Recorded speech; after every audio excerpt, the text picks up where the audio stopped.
Thanks all for joining us today in today's webinar, Applying a Gender Lens to PAYGo Solar. We can go to the next slide. I'll do some quick introductions. My name is Yasmin Bin-Humam. I'm a financial sector specialist at CGAP, focusing on women's financial inclusion. And a number of you might recognize me also as the program manager for FinEquity, our community of practice convened by CGAP, which focuses on women's financial inclusion. And today it gives me great pleasure to introduce my colleague from CGAP, Krishna. Sai leads research on the role of financial services in improving livelihoods, focusing on micro and small enterprises, as well as on PAYGo Solar. So today's panel will help to inform CGAPs, as well as hopefully your work programs on this topic going forward. With that, I'll turn to some quick housekeeping. Audience mics will remain muted, so please use the chat feature to submit your questions throughout the course of speaker comments and engagements. I will be monitoring the chat, and we hope to have some time for Q&A at the end. We really encourage your engagement. Please be sure to select all panelists and attendees when you pose your questions. The webinar will be recorded and shared afterwards, and the presentations will also be shared. I'd like to give a brief introduction on FinEquity for those who might be less familiar with it. We're in essence a learning exchange convened by CGAP, and we connect practitioners to empower women through financial inclusion. And we've really grown a lot in the past year. We're up to over 2,500 individuals globally. And we have a very active D group platform, which is where our members engage directly with one another. And we have a burgeoning regional chapter in Latin America and the Caribbean, which engages in Spanish. And the pillars of our community are to share ideas and tools and best practices, collaborate on common priorities, and create innovative solutions.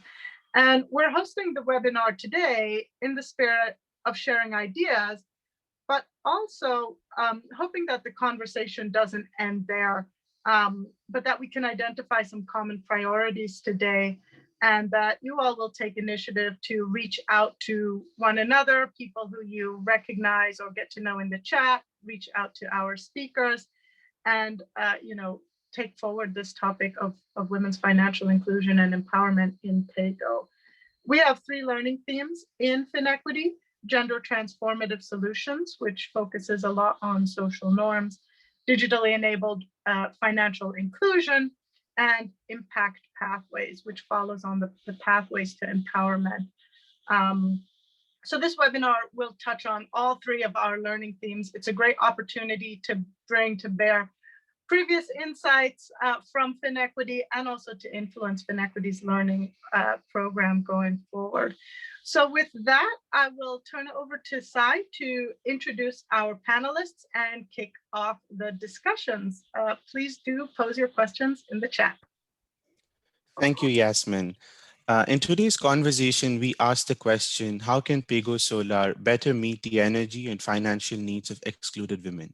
This inquiry is built on a body of knowledge that CGAP has developed over the past 7 years, understanding the PAYGo Solar business model and investigating its potential to improve poor people's lives worldwide.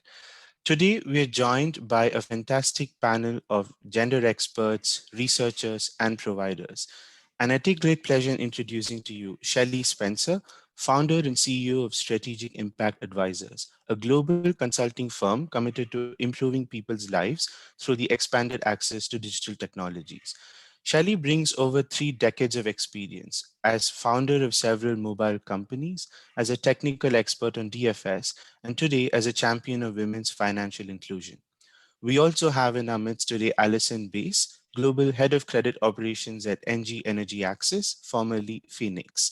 Alison works across ENGIE's 9 markets to provide responsible clean energy financing. She has previously served as Managing Director of Bright Life, Finca International's PAYGo company, and Deputy Managing Director and CEO of Finca Microfinance Bank in Nigeria. We also are joined by Susie Wheeldon, Head of Insights and Communications at GOGLA, the Global Association for the Off-Grid Solar Energy Industry. As Head of Research, Susie manages GOGLA's flagship research publications, including the Powering Opportunity series. She spent over a decade at Lloyd's London, providing research, advisory, and consulting services. Notably, Susie cycled 14,000 miles around the world back in 2010 to promote the potential of solar energy, and she even wrote a book about it called The Solar Cycle Diaries.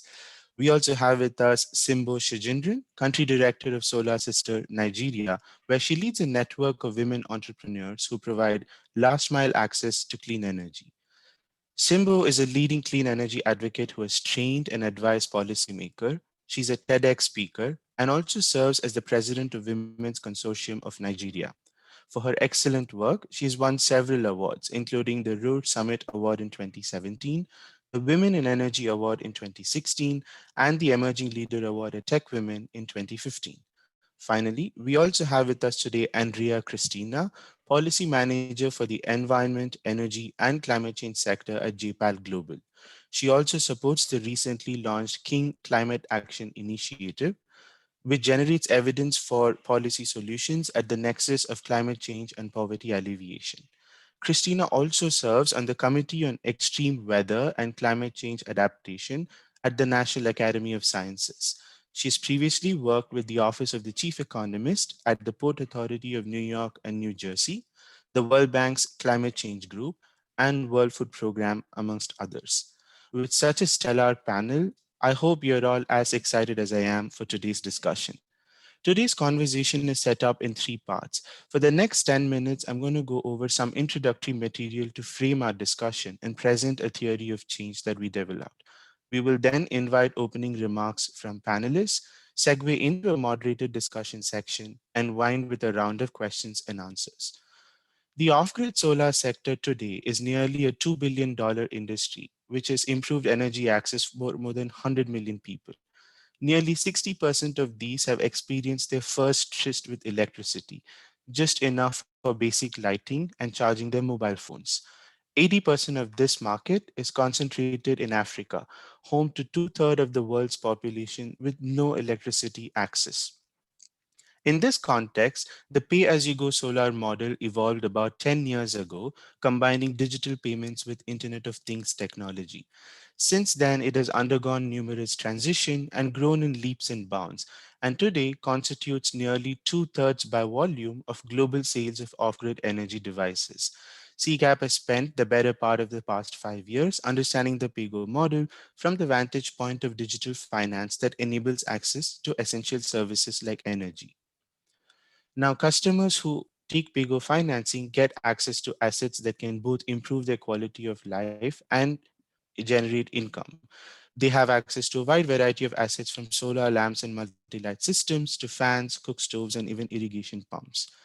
Now, most of us here today are probably familiar with the PAYGo solar model, but for those of us who aren't, I'll quickly walk us through an archetype with the caveat that there are several variations in the market. In its most standard form, PAYGo Solar is a form of asset finance, a lease-to-own contract between a PAYGo Solar provider and a customer.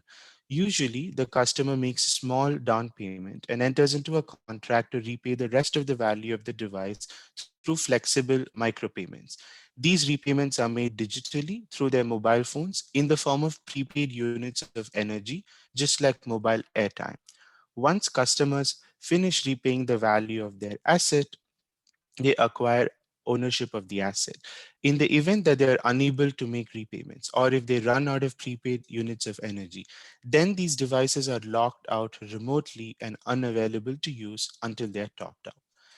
Now, it is no news to our listeners today that women disproportionately bear the cost of both financial exclusion and insufficient access to energy, which may keep them in poverty. We believe there are elements to the PAYGo model that makes it inclusive in a manner consistent with meeting the energy and financial needs of excluded women. Features like tying repayments to use eliminates penalties and late fees and provides greater flexibility to women who often face irregular and inconsistent cash flows in their daily lives. Likewise, mobile repayments provides them with greater convenience, safety, and privacy. The remote lockout technology incentivizes providers and lenders to finance low-value assets like solar lamps that are otherwise difficult to finance because they're really expensive to repossess.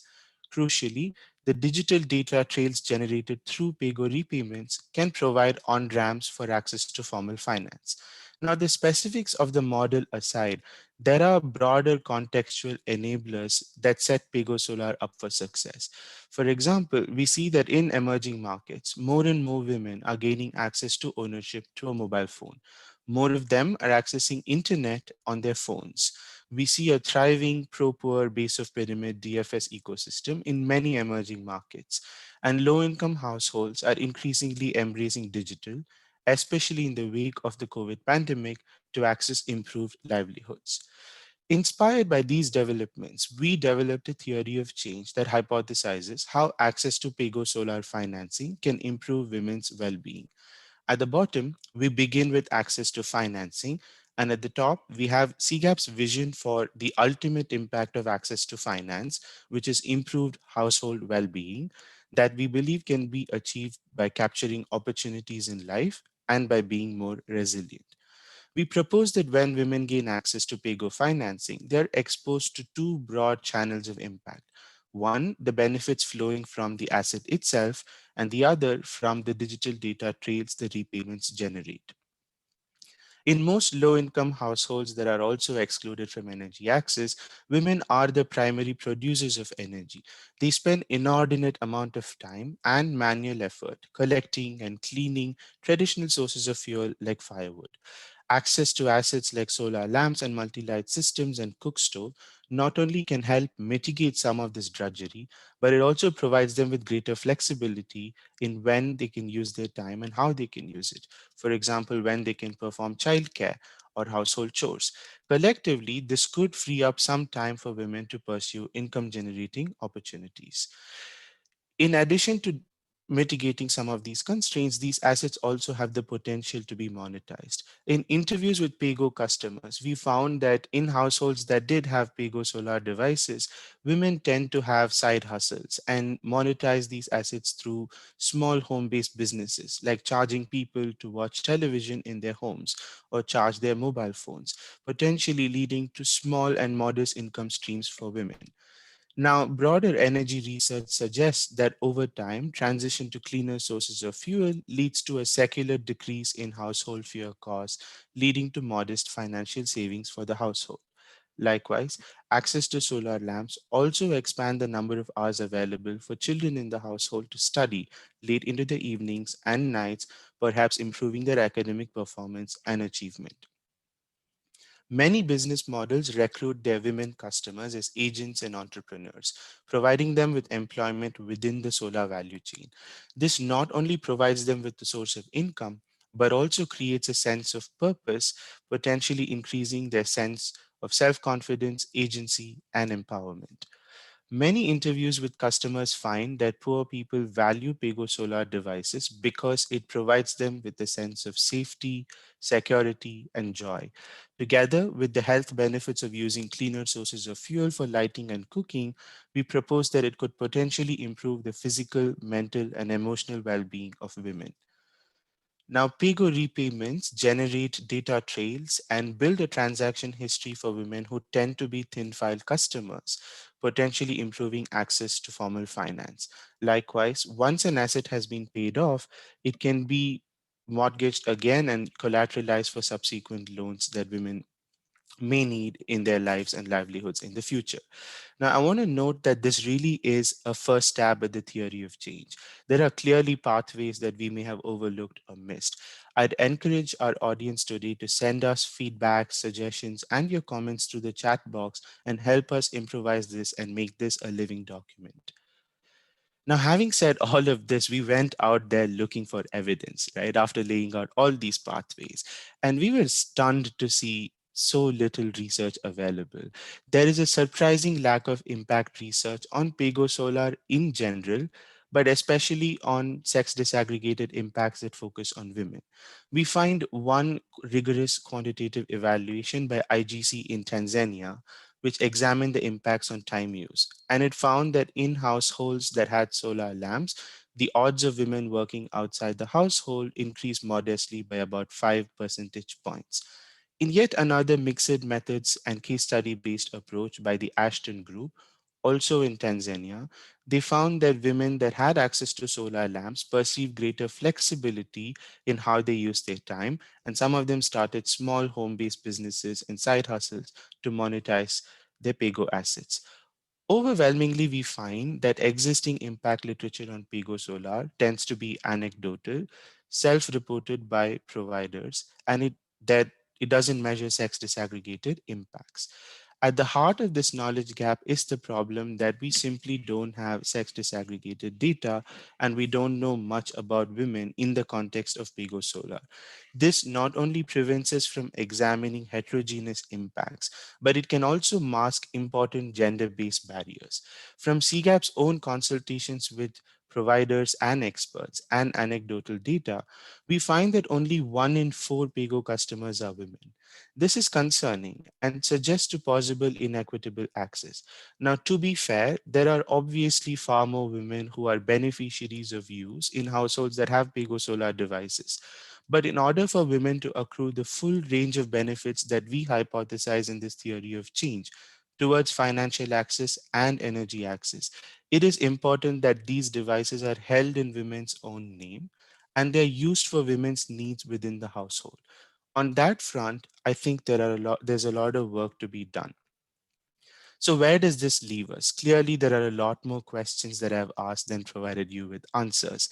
I think it is time now that we lean into a panelist's expertise and experience and ask them how do we move from these hypotheses towards building evidence and what efforts we can make towards collecting and reporting sex disaggregated data. I will now invite each of our panelists to deliver their opening remarks for about 3 to 4 minutes each. And I want to begin with Susie. Susie, the PAYGo model has been around for a while now, yet so much of impact research on PAYGo Solar tends to be anecdotal and self-reported. From the vantage point of GOGLA, could you reflect on the general evolution of impact research in this sector, and do the knowledge gaps that we just summarized resonate with you? Thanks so much, Sai. Indeed, I think that does resonate with me very well. I think we've been increasing the amount of research that we have on off-grid solar in general, but of course then on solar home systems and PAYGo Solar in particular across the last few years. But as a relatively young sector, there are gaps in the research that we have, and in particular, obviously, to the point that you're making around sex disaggregated data. That's a particular gap and something where we only have an insight into what's happening. A couple of other bits of research perhaps to mention in addition to those that you highlighted. One I found quite interesting, although a very, very small study, was also around that health aspect that you mentioned because of air pollution within the home. Finding that actually if a family has a kerosene lantern in their household rather than something less polluting such as off-grid solar, those impacts could also be more additionally felt by women and children who might more commonly be in the household. So I think that was also something that has a little bit of a gender element, but was a very small study. We had a little bit more research in the powering opportunity work that we did.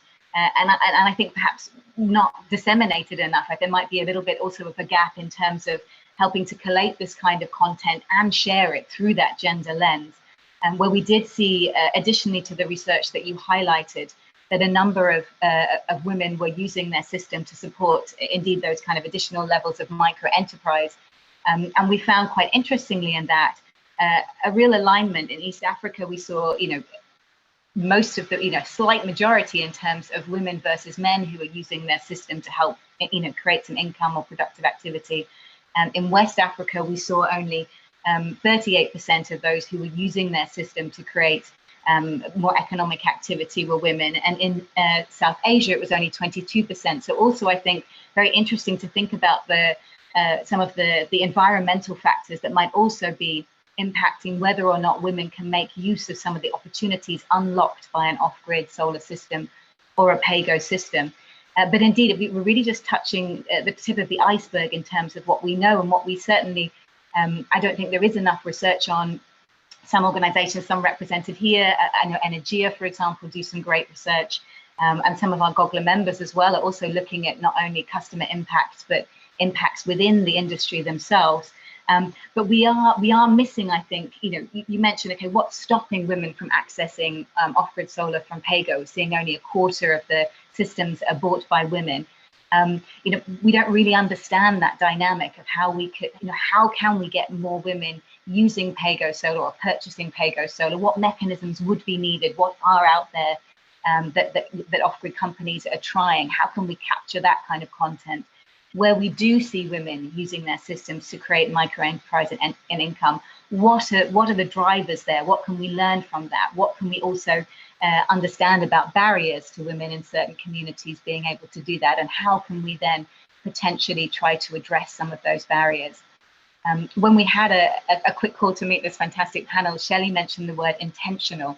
And I found that a really fantastic word to use, because I think what we don't necessarily have is that intentional data collection in terms of that gender disaggregated data as commonly as we might, and perhaps not enough focus on intentionally looking at perhaps unlocking some of those barriers for women to really benefit as much as they possibly can from these hugely impactful solutions. And so, yeah, in answer to your question, Si, I think there is more that we can do. I think your theory of change absolutely resonates. We have a lot of focus on this self-reported data. It does take a long time to do randomized control trials, and those kind of things are also quite expensive. I think it would be great if our sector could have more of that type of research, but I think you have to kind of weigh up fast pace versus some of those trials. I think for me, actually, to be honest, a real mix of different research styles are needed. So some of those more sort of grounding randomized control trials, perhaps more of these smaller pieces of research to dig into those questions of how can we unlock more potential and more improvement for women. I think indeed mentioned also on that grounding call, perhaps even more learning as you go type of research and reporting back. We know that some of our GOGLA members are indeed, as I say, trying to focus on engaging more women as customers, but also engaging more women in the supply chain and are learning while doing. Great that we have ENGIE on the line to share some of their experience there. So yeah, absolutely some gaps, but we also perhaps more that we can do to be intentional about research, to collate what we have and to disseminate what we have and share that best practice as well. But I'll stop there for now and hand over to the next panelist.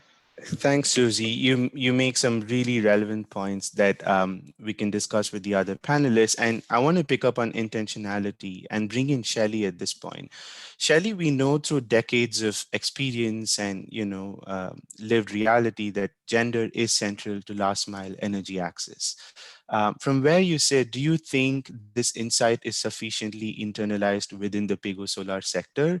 How frequent are customer-centric approaches, especially those centered around gender? Yeah, well, thank you, and it's great to be on this panel. Just a little bit of a backdrop. We spent the last year looking at the intersection of digital financial services and digital inclusion and PAYGo, and I think that's part of the reason we are where we are, Si. So even though it's a young industry, which it is at 10 years, right? So it's still a young industry. Some of those enablers that you discussed and that Susie was just talking about, they're still absent for women. So when we think about PAYGo, we need network connectivity. We need women to have their own mobile phones. We need them to have DFS accounts in order to use PAYGo. And as the FinEquity community of practice members know, we're still working on that. So we're not there. So when we think about that, I'd like to encourage everybody to think about it holistically. We don't need just to solve energy. And I think we need to solve digital inclusion, we need to solve DFS, and we need to think about energy. So doing that, and I think the energy community tends to look at the household level because it's a little different, right? It's the household benefits from the asset as opposed to an individual asset like a mobile phone or a bank account or a financial account.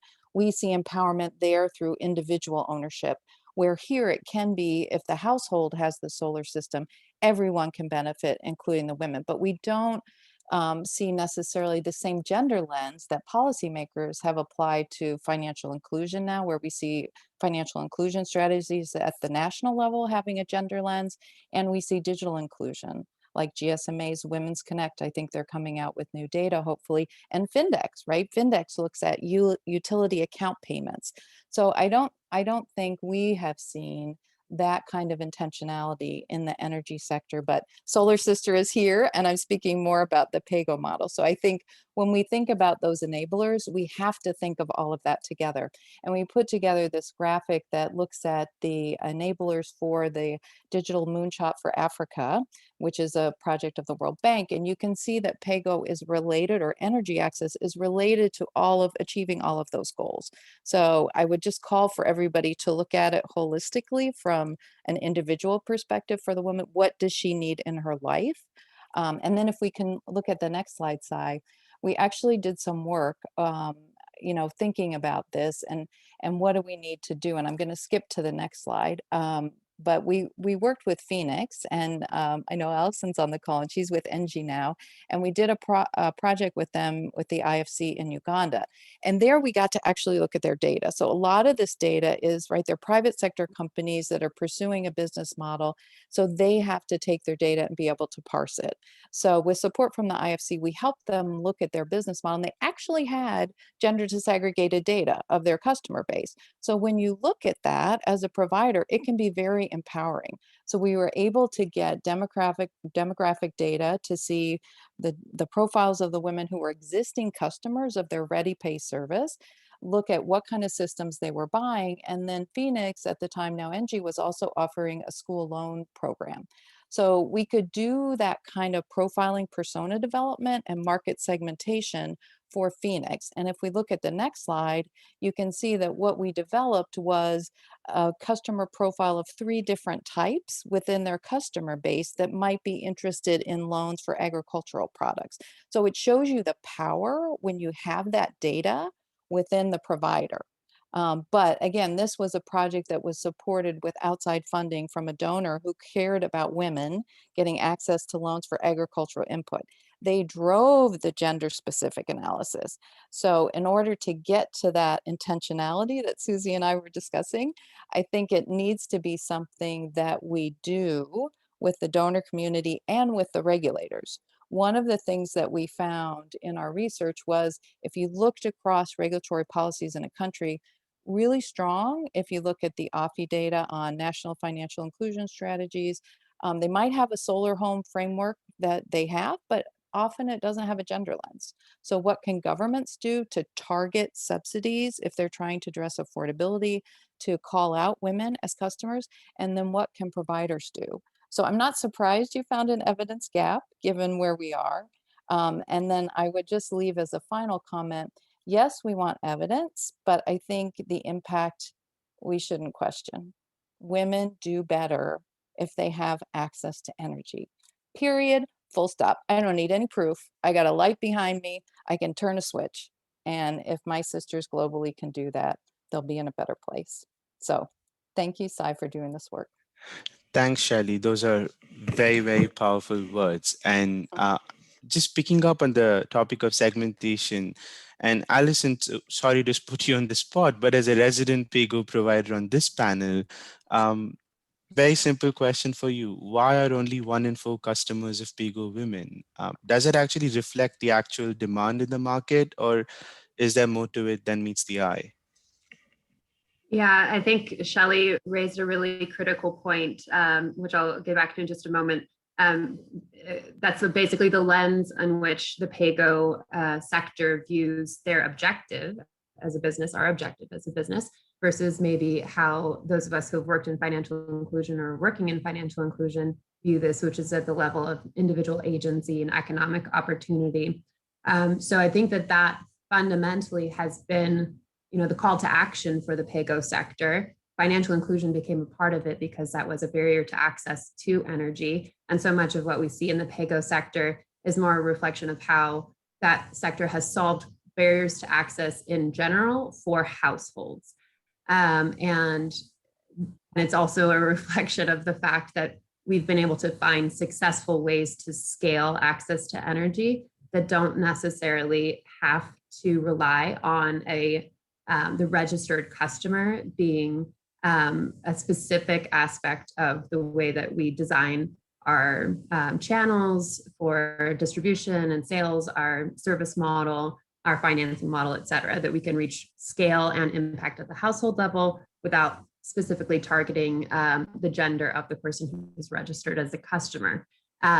And what that is revealing underneath it, of course, is that all of the underlying systems and potentially some of the decisions have unconscious bias or difference in gender access and inequality that are coming to light through a gender ambivalent model related to customer registration.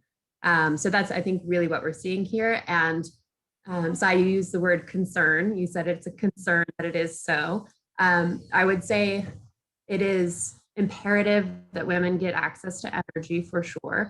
And there's a huge and unmet opportunity for having more women be the registered customer for sure.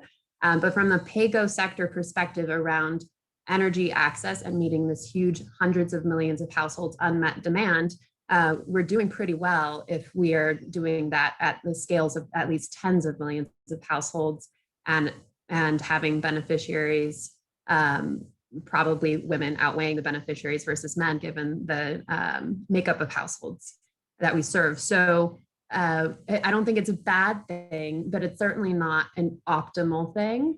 And as someone who started in the financial inclusion space, that's one of the reasons why I came into the PAYGo space, was because I fundamentally believe, as most of us do here, that financial inclusion brings access to other essential services.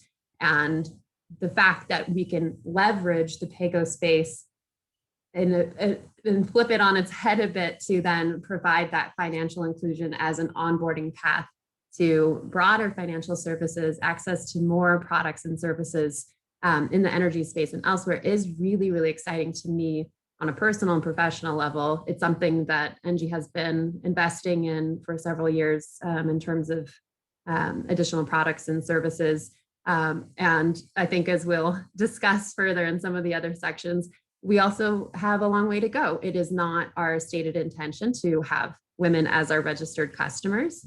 So we probably are missing the mark or below the bar on where the opportunity is in a social impact sense. And it'll be really, I think, great to also talk about what is the business case. Is there a business case for focusing on that registered customer being a woman? Or if there's not a business case that's strong enough in the models that exist today and in the environment in which we operate, what would it take to make this commercially exciting as well as exciting from a social impact perspective? Thanks, Alison. Wearing sort of a research economist hat, I can think of this as the last 10 years of PAYGo Solar really has been at the household level. And I think now the industry is mature enough where we double click on that and then look at the intra-household dynamics and see how sort of it plays out differently for men and women within the same household with access to the same asset. And I think that's a great segue to bring in Cristina from JPAL. Could you give us a pulse of the broader energy research community's interest in this space and appetite for more research? What are some current research efforts sort of, under the wraps that we perhaps don't know of? Hi, thank you, Sai. Yeah, just checking the mic. Great. Thank you for that transition. And today I'll speak mostly about a general pulse of the broader energy research and connect it to the PAYGo solar model, particularly in connection with other transsectional or intersectional concepts like gender and climate change specifically. I think the panelists here have touched on a lot of the underlying issues such as lack of gender disaggregated data, and generally the energy access research and literature is primarily focused on connections as opposed to use, and households as opposed to firms. And then within that, not necessarily looking at it from a gender lens. And so the information, I agree with Shelley entirely, like intuitively light and access to electricity is beneficial for women, but it's also important to look at how can we get that to increase? What are we missing? What is the potential what are the opportunities that we might not be catching on by lacking by this gap in the research. And so the headline, so I'll start speaking generally about energy access. And the headline is essentially that small amounts of power don't always have transformative effects on household well-being. There is rigorous evidence that showing that grid expansion had positive impacts on people's lives in several contexts, but not all. And the key here is accessibility and understanding the different obstacles to actually using the electricity. In some cases, it might be too expensive to use, and so access isn't use. And then use isn't necessarily used for transformative uses. So energy needs to go beyond just access. And the questions are looking at reliability, affordability, and what this can be used for. Most importantly, to be transformative, it should change how women spend their time. And also remembering that gender norms and constructs and rules of gender norms, constructs, or rules of behavior that impact women can lead to different impacts across different settings. Most recently, we have some randomized evaluations by Barron and Toretto in 2019 that found that subsidizing grid connections in El Salvador led to increased market participation and positive health outcome for children. Similarly with Dunkelman in South Africa. However, in other contexts, this was not necessarily the case. So in general, when we look at energy access, just the emphasis that we should look at use, reliability, and access, not just the connection. And that will really be how we connect to the transformative aspect of energy. And then in connection with climate change, there's another layer looking at financial services as an opportunity for resilience and resilience to shocks. Women are disproportionately impacted by climate shocks, and so financial services like PAYGo are a great example of mechanisms to increase accessibility and affordability of both use of renewable technology, which is linked to potentially low emission pathways, but also more resilience to via financial access to credit and low emission technology. So in terms of credit, increasing access to credit products can help households and make them more resilient to shock, but also help increase welfare and well-being. And I love that one of the examples I was going to share has already been mentioned, where there's a partnership with Paul Gardner, Catherine Wolfram, and Brett Green looking at school fee loans to increase student educational outcomes in Uganda using Phoenix data. So this is an example of how something that maybe was meant for solar and energy access is really increasing access to finance and helping target many of the obstacles that can usually trap people into poverty. Cook stoves were also mentioned. So we recently ran summary of evidence looking at cook stoves, and we found that they don't always substantially improve health. There's mixed reviews, and the main trend that we found is that clean cook stoves when they were adapted to the people's cooking preferences and habits, there was high take-up and positive impacts. And so here's an example of where maybe there's opportunity in research because you can understand these nuances and then change and adapt the existing products to make sure that you address them. So while intuitively clean cook stoves reduce burden on households, we learned that if they're adapted to people's cooking preferences and habits, then you'll have high take-up. Then your theory of change goes through, but otherwise maybe the assumptions don't always hold. And so the last connection with climate change that I'll make is the concept of take-up and the need for scale. So if women make 25% of customers, it's a great opportunity to think about what are the barriers and obstacles that are keeping them from that. And I'll touch about this a little bit more in the future. But just to close off, to be a low carbon pathway, we really need high level of take-up. And to do that, we need to target and look for all the potential in making this like ubiquitous and really increasing the amount of uses that this technology can have, and making sure that it both reduces burden of time, but also increases access to productive technology. And so closing with the gender, we found some recent research that looks at price. And so price is not the whole story. Gender is not the whole story. And overlying, we need to look at the different constraints that reduce take up and reduce and can have differential impacts on women. This is a missing opportunity, but it's also an opportunity that we can take on by understanding gender difference in the impacts, and this is an important kind of missing piece of information that can really connect to scale and larger impacts. So definitely looking at gender disaggregated data as a necessary start, but I love how Shelley mentioned that there's an opportunity in looking at things through the gender lens, going beyond just incorporating gender as a data or like as a in the data, but thinking about gender transformative approaches and gender inclusive approaches to get more information and really unlock the potential that this could have. So I'll stop there, and thank you so much for the opportunity to be part of this panel. Thanks, Cristina. It's really important, as you highlighted, to remember context when we're thinking about impact. And since you mentioned resilience and climate change as a plug, I just want to note that CGAP is also examining the role of financial services to improve resilience of low-income households, especially as they navigate their livelihoods through, I guess, climate crisis is the right word and not climate change anymore. But do stay in touch for more work on that. Simbo, you are an off-grid energy provider, but not the PAYGo model, and I'm sure you have a very interesting perspective. What are the main alternatives to PAYGo that resonate with women's lives and needs? And given where you are, do you think the PAYGo solar model is well suited to meet women's energy needs? All right, thank you, Sai, and thank you, everyone. You know, I've even learned a lot, even just being on this panel, listening to my fellow panelists, because everything they've said has been spot on.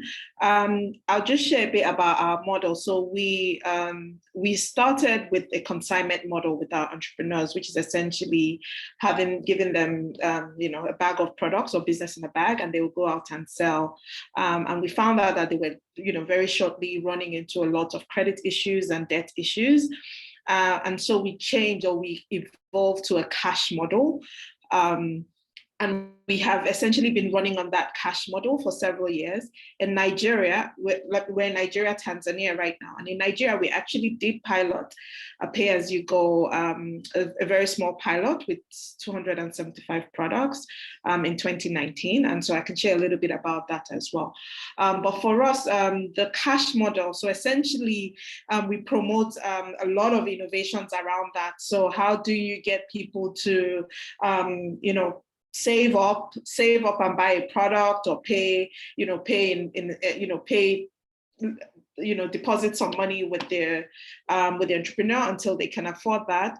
Or we've encouraged women in groups, because all our entrepreneurs are actually in sisterhood groups, to form village savings and loans groups. And through these groups, they're able to access the finance that they need to procure the products. Of course, it's worthy to note that we work in remote off-grid, mostly underserved communities. And so a lot of the products that we, at least that our entrepreneurs distribute, at lower end pico lanterns. So when it comes to really solving their energy needs, because their energy need definitely goes beyond just lighting and maybe charging of phones as well. So we found that once that appetite grows and, you know, the need becomes bigger, you know, women as well as the entire household have the appetite for a bigger product. And in those kind of contexts, you know, a pay-as-you-go might make the most sense logically for them, for affordability and just for them to be able to access this. And so this is one of the reasons why, you know, we decided to engage in that pilot. And it was a mixed bag. So it was, you know, I wouldn't give a judgment on if it was successful or not.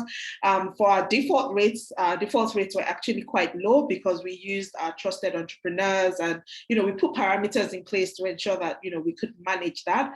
But it was more of really connecting to those social barriers that, you know, we've touched on this panel, but we've not really been able to crack.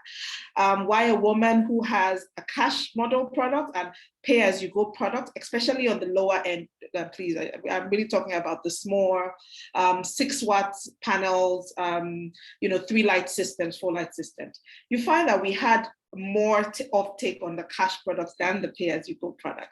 And we didn't do a lot of insight as to why, but my guess would be this is also surrounding some of the social barriers. Someone touched on the nexus with technology as well. The fact that a lot of them do not necessarily have the sophistication to be able to do this, and it comes with a lot of training on that end. And also that even the entrepreneurs themselves had to have the smartphone, had to learn how to use the new software, and all of these things played a factor in this. And also the number of touch points that they had to have with the customer. So for one, for a full cash sale is just one touch point and you're gone. And then for pay as you go, there's the multiple touch points. So these are just some of the things that came out. And for me, I think I'll just further stress that we just really, really need to look at things from the woman's perspective. So if we're trying to develop a model or we're trying to develop a strategy, we really need to come at this, and I think they call it the human-centered design, but we need to come at it from the woman's perspective, even in designing the financial model or the pay-as-you-go model. What are the types of models that women can engage in? What are the types of payment modules that we feel comfortable engaging in? And I think that those will go a long way in optimizing what we currently have. I know that there's a vast majority of models out there, but I also believe that they need to be optimized. So, yeah. Thanks, Simbo. Several very interesting threads to pick on: social norms, customer behaviors, digital financial literacy. And I'm going to do all of this in the moderated discussion section. We have really interesting themes. So I'm going to call this the lightning section, where I request our panelists to keep their responses to 90 seconds or short, so we can cover more ground. And I want to begin with Cristina and Susie. I'm curious to hear your thoughts on this. So in our theory of change, we predominantly proposed improvements in quality of life. But what's the potential for off-grid energy devices to unlock productive use of energy and provide women with income-generating opportunities? I can jump in on that.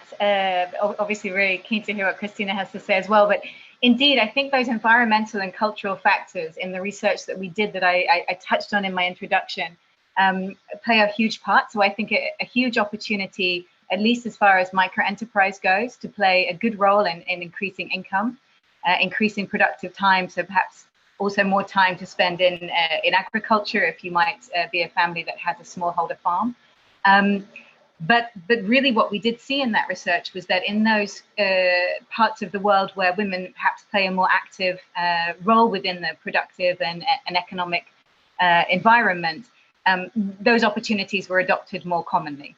And where there perhaps was less economic activity for women in a particular region, we saw less activity. And so I think, indeed, as Olasimbo was saying, like those cultural factors, what is stopping women? Are there ways we can address them? Perhaps not, but let's explore what those are and think about them in that context, because there might be more that we can do to understand how we would up that amount in those contexts where we don't see as much engagement in productivity versus not. And I see through the chat as well, people also asking questions around the negatives as well. Perhaps women are more productive, but they're doing more chores, they're doing some more drudgery tasks. I think that it should definitely not be overlooked as well, to really understand that dynamic a little bit more. Where can we try, is there anything we can do to minimize negatives and maximize these positives as well? Thank you. I have little to add other than I totally agree with what Susie said. So +1 to that, and just emphasizing the importance of not just accessibility, but reliability and use. So what are these products used for, and are they used for something that can unlock income generating potential or reduce reproductive time use, reproductive labor and time use? So like reduce the time for cooking or other tasks. And yeah, I'll agree with Simbo and the need of thinking this from a woman's point of view. And what we've seen in the grid access literature, at least, is that grid access subsidies, so similar intervention, very different results depending on the context. And so kind of bringing back this theme of untapped opportunity and knowing more, so the opportunity that research can really inform us how seeing similar technologies, similar opportunities can translate in different contexts to really understand the impact on women, both negative and positive, but also like what obstacles exist in different contexts. And knowing what the obstacles are can help us better target and like design for that. Thanks, Christina. I know Shelley said we have to be impatient and can't wait for data, but I wonder if women-centered design actually begins with good user data about women. And on that note, I want to ask Alison and Shelley, why is user data such a big challenge? Do we have sex disaggregate data and are not analyzing it? Or do we not have the data? And if so, what are the challenges in collecting such data? Well, I'll go first and then pass it over to Alison. So I would say that the private sector, I mean, certainly our experience with Phoenix, they had it and they could disaggregate. So I think, you know, what's important to remember here is that these PAYGo companies sit in a regulatory space where often they're not regulated. So they're not reporting to a central bank and have to give data. They are private sector companies that are innovating and doing a business model, executing against a business model. So it's very different than an institution that might be a licensed telco or a licensed DFS provider, that there's no requirement to share that data. So I wouldn't be surprised if it exists. It depends what the company is doing, but I think it might just not be accessible.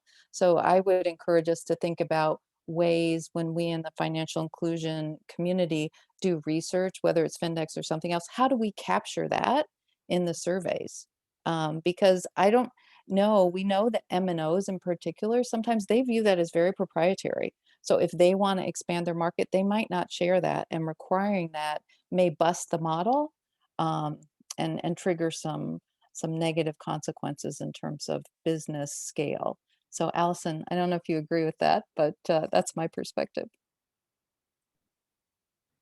Yeah, I was interested in the question because my context is mostly with Phoenix and now ENGIE, and previously with a PAYGo provider that was within the FINCA microfinance network. So also very interested in gender topics, and in both cases, the gender of the customer who's registered to the account is recorded among different demographic data.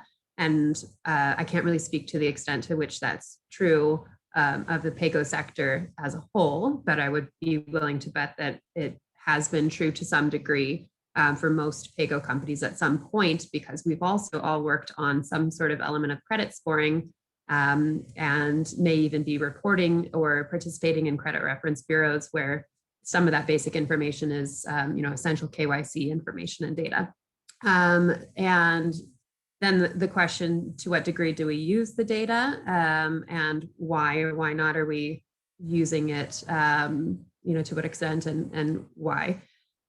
So we do review information and data on a sex aggregated basis for very specific use cases, and they're almost always one-off analyses. Most of our standard marketing analyses, analysis of our incoming customer is mostly disaggregated on a product basis, a regional basis, geographical basis, et cetera, not normally on a basis of customer segmentation by demographic characteristics, specifically gender. And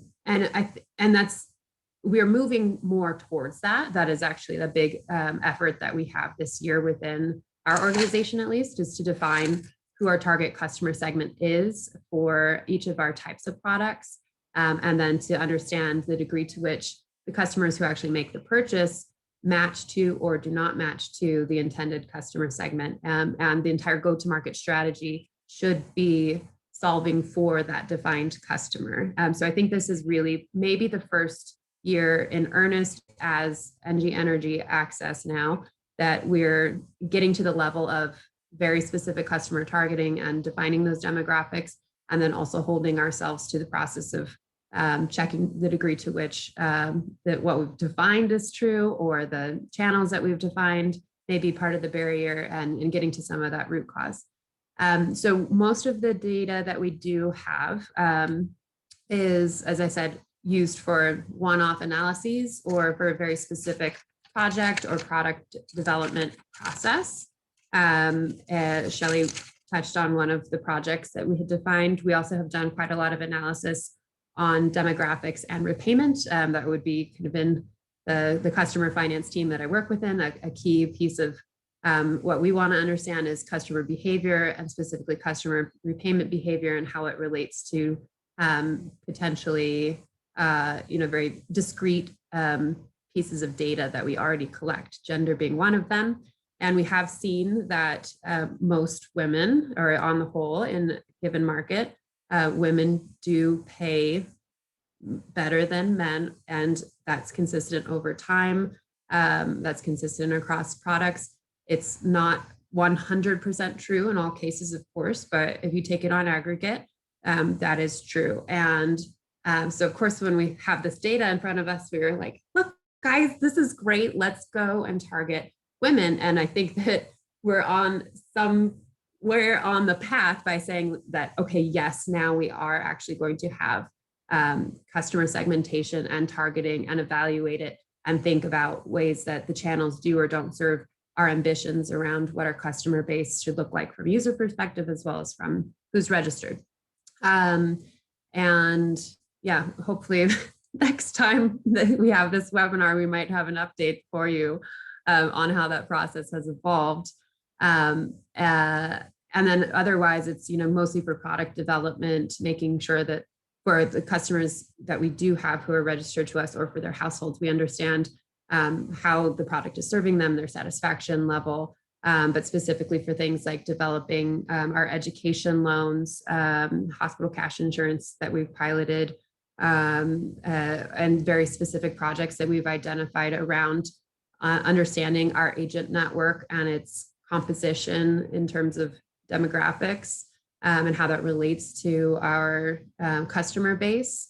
Those types of projects, we've taken a very specific gender lens and investigated a bit further what's going on. But I think we have unbelievable amounts of data that we're unable to completely leverage, and applying a gender lens to it as a regular business practice is not the current norm, but I think we're getting closer to it. And I actually really appreciate the conversation today for helping kind of shine a light on that, and hopefully other PAYGo companies and those who are, have that data can think about what they may want to do with it in day-to-day business activities. Thanks, Alison. It's music to my ears to know that there exists data. And I hope for all the researchers listening in, we do have data. That's a good thing. And you actually interestingly also answered the follow-up question that I had, but I'm curious if Simbo can chime in. So from what we do know, are we able to generalize the behaviors and characteristics of women customers? What are their risk preferences like? What kinds of products do they sign up for? How do they repay? Alison just mentioned that, they repay better than men in most cases. Curious from your perspective, if you had any observations on women as customers.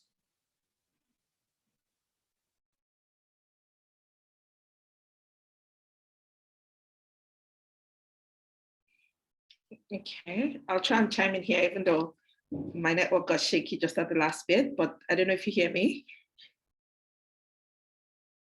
We hear you loud and clear. Oh, perfect. Okay, so yeah, so for us, as you know, our model, we actually target women as drivers, as sales agents, as entrepreneurs, because we recognize their, the importance for, the energy access drive to be driven, or should I say the energy access to be driven by women.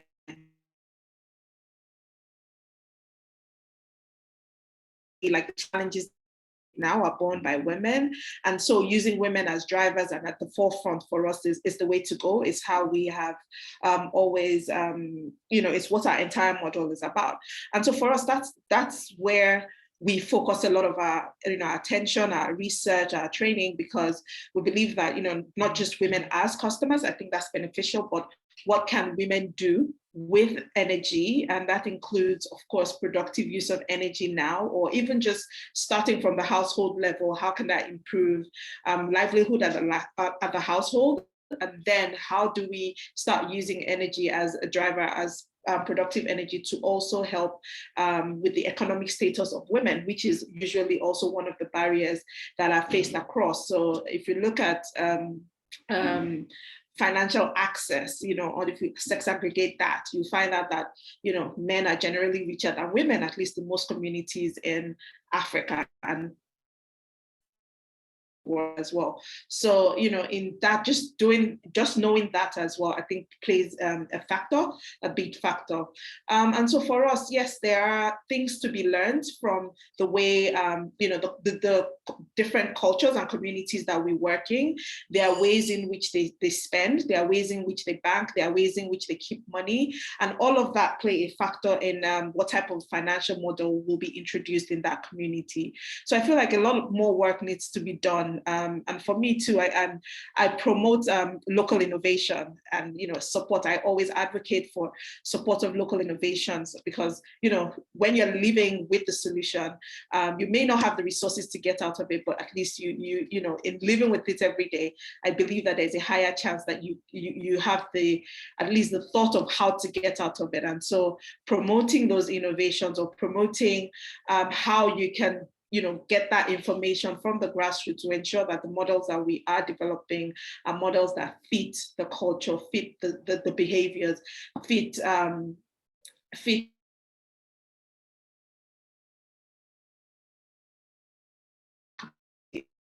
So for me, that's how we should approach the social and cultural barriers. And Sai, I'm just going to give a FinEquity shout out that not all women are the same. So you have to do personas and you have to do, that's what our community of practice has doubled down on, making sure people understand that. So really appreciate Simbo's comment that the cultural context, right? And not drawing generalizations and being willing to do the hard work at looking at the individual level. Absolutely. The mantra is data, segment, personas. It's an open question and it's an important topic, but I also want to be conscious of time and spare about 10 minutes for Q&A. So quick responses on the subject of social norms, because they likely inform and interact several of these structural barriers that women face while accessing PAYGo. From all of your experiences, curious if you found any social norms that are relevant to or unique to PAYGo. And one interesting thing is, how do female agents, how successful are they in reaching women customers? So curious to hear your thoughts. One thing, again, we found in Uganda is when we did a lot of the questionnaires with the women who were existing Phoenix, now ENGIE customers, and found that they were actually, even if the account was in their husband's name, they were managing the payments. So I thought that was interesting. So they might have had a higher comfort level and were managing that maybe because it was a household duty or it was just something that they agreed within the household to do. And also when we went to the broader question about an agricultural loan and do you have agency to make decisions, I was so happy to see that the women across the personas felt a high degree of agency.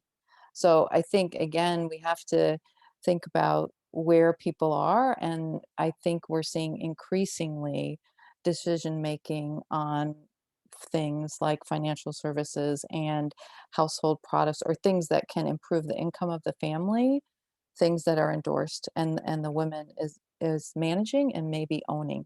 So I don't know, Simbo, if that's what you're finding as well, but I was really delighted to see that it wasn't creating conflict.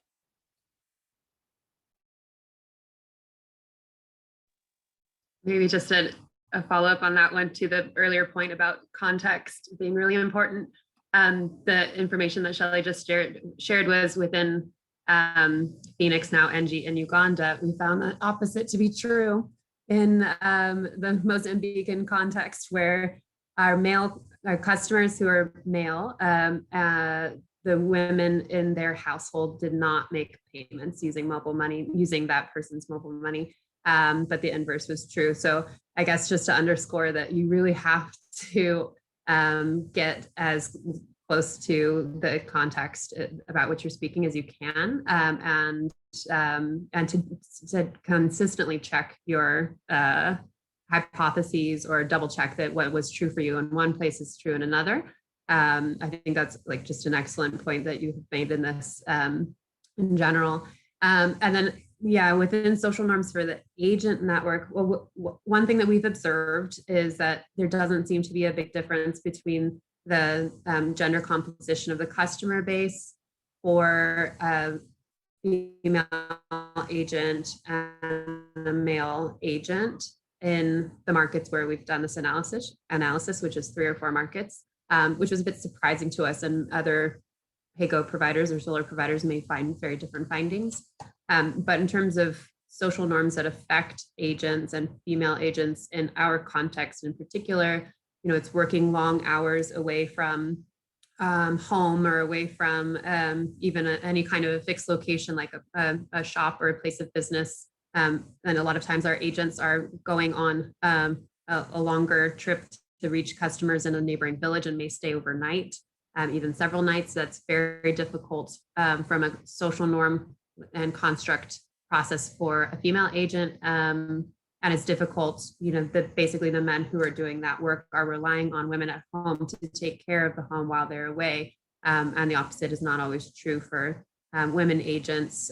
Riding motorcycles and bicycles, things like that, to get out to the last mile is pretty common for a lot of our male agents. And that's not always really accessible to women, or rather acceptable practice for women. And even that can depend what region and district you're in, and what the kind of local culture is on that topic.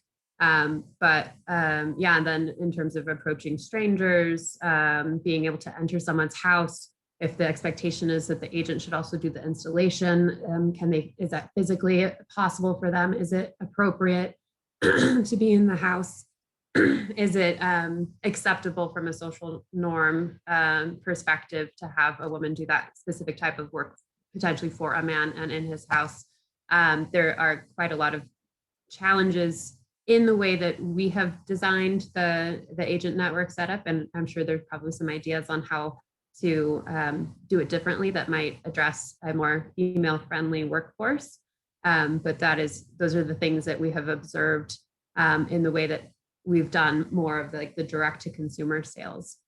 We recently started working instead with group lending methodologies, so working with existing savings groups, where you have more of a fixed schedule, more of the customers are women, and it's a little bit friendlier to a woman to also then be an agent to that group. And we're hoping that those types of what we can learn from others here can potentially be applied into the PAYGo sector and space, and we can challenge some of the decisions we've made on channels that have maybe potentially created barriers both for customers and for job creation and our workforce having gender parity. Hopefully those are interesting examples from our business, at least. Thanks, Alison. And Susie, you wanted to come in? I was just going to say, yeah, indeed, on that gender workforce challenge as well as ENGIE and others.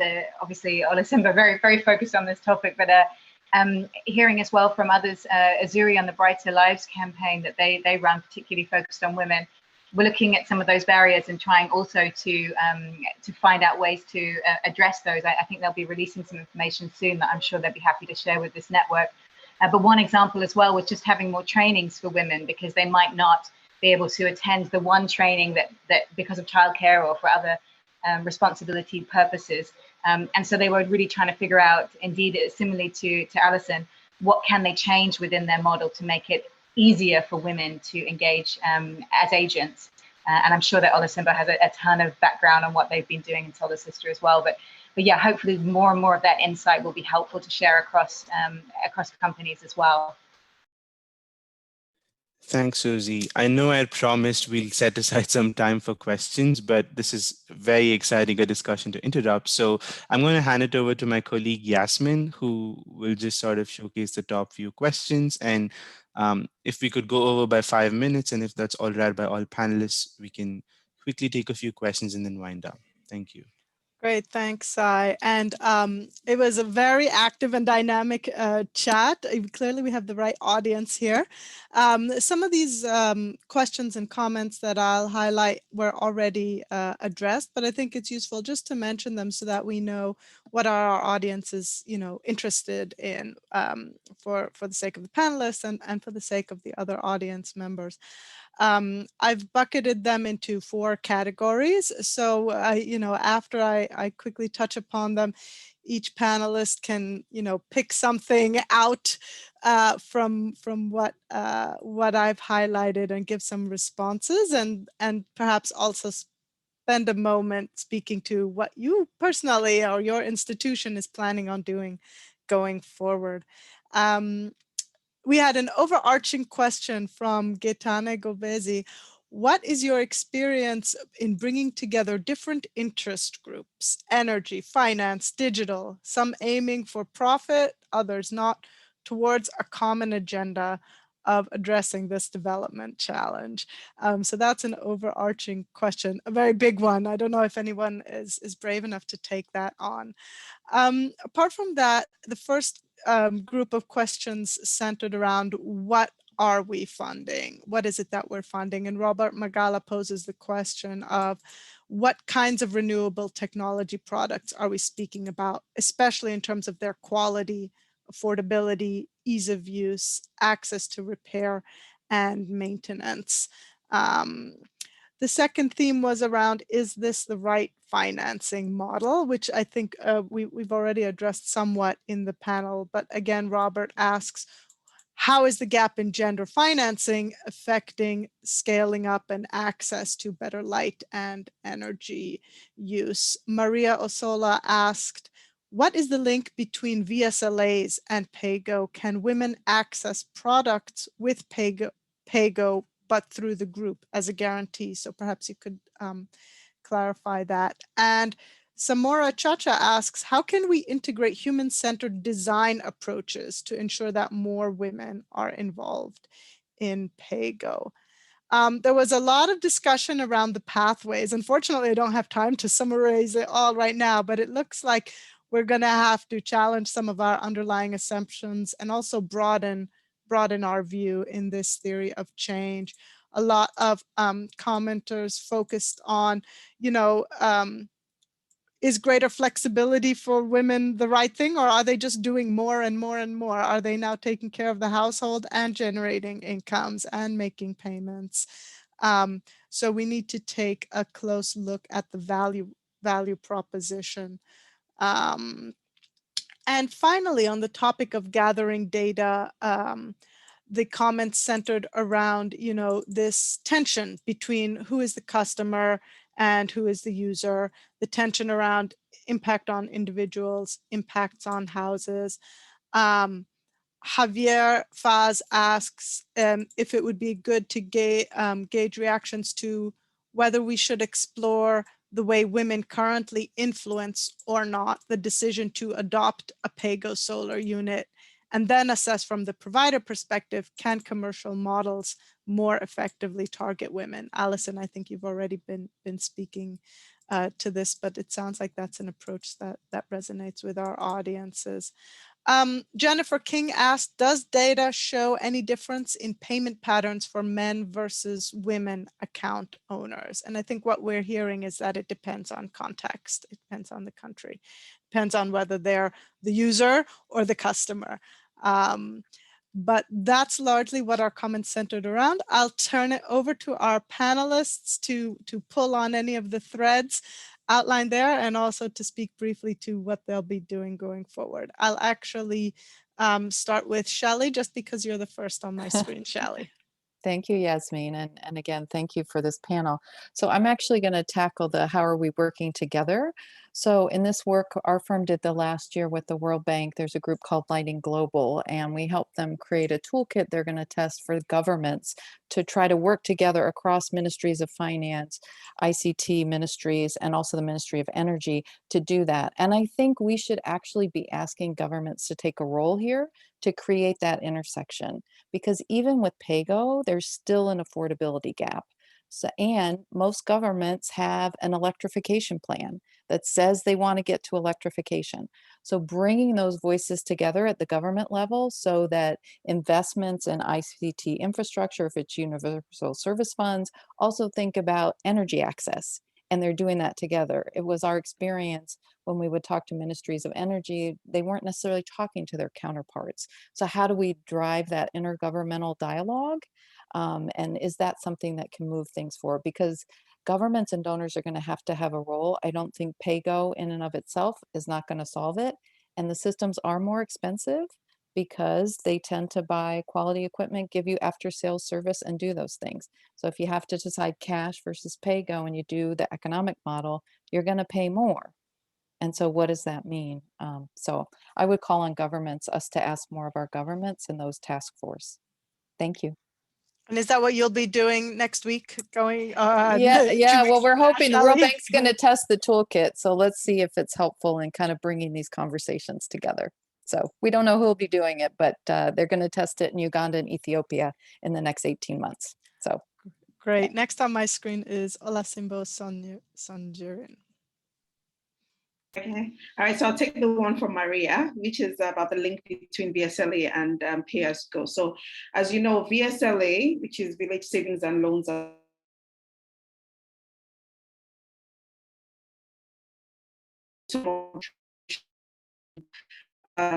for many years. So in Nigeria, in the context, we would call it something like Esusu or Ajowe, essentially a group of women donate money into a one purse, and with that bulk money, they're able to do something. And what we're trying to do at Solar Sister is have this model integrated to their sisterhood groups. So ordinarily they are independent entrepreneurs and they go about their independent businesses, but with having access to this Village Savings and Loans Association, they are able to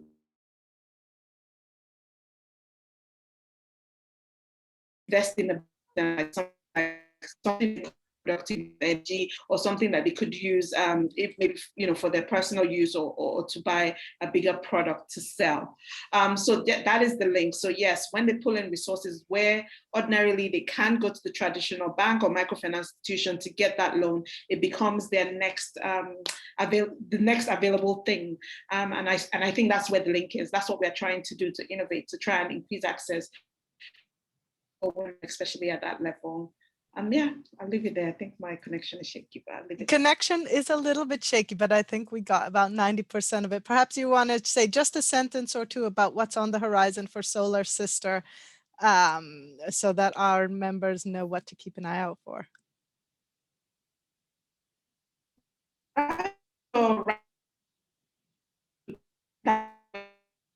By 2023, we're just past right now. So there's a drive for scaling. We're also scaling into new countries, new geographies. So keep an eye out for that. Yes, and we are hoping would also data gaps that we have. We've been collecting data since we started. We have 10 years worth of gender specific data that we're trying to see what we can do with. Yeah, so I think those are some of the new things that we have. Thanks so much. With that, Alison, you're next on my screen. Okay, great. I'll take the question on how we differentiate between the end user and the customer whose name is registered to the account.